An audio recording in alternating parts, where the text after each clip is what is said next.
The starting quarterback for the Miami Dolphins, his name is Tua Tagovailoa, and he's not only the starting quarterback for the Miami Dolphins, he's also the starting quarterback for my fantasy football team.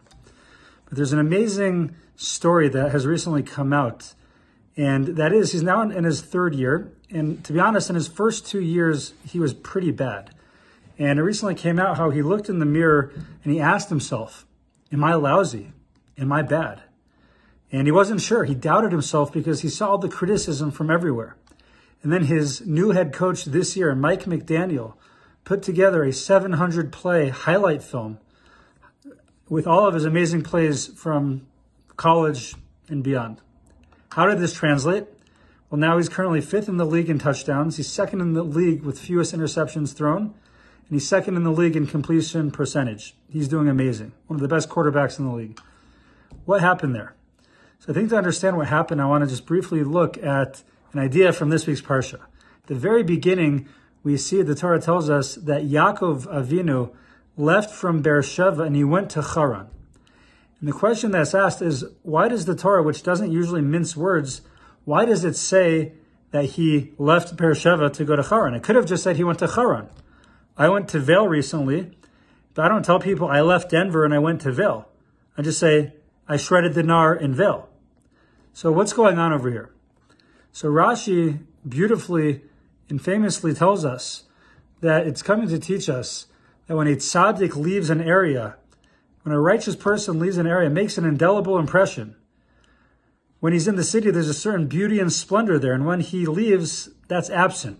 And that's what's happening with Yaakov. And I've heard explained further that we might have thought that maybe his absence wouldn't have been so imminently felt. Why? Because at the end of the day, his holy father and mother remained in Beersheba. And yet, his absence was still eminently felt. I think the lesson for us as well is that all of us have that amazing ability that we might not be Yitzchak, we might not be Rivka, we might, not be the most outgoing people in our communities, the most connected people in our communities, but each and every one of us leaves an amazing impression. Each and every one of us influences the community we live in and makes a big difference. And we can. If God forbid we ever feel like we're not making any difference, that we're not making an imprint in the community, we have to know that we are. We are Bnei Yaakov. We're Bnei Yisrael. We're the children of Yaakov Avinu.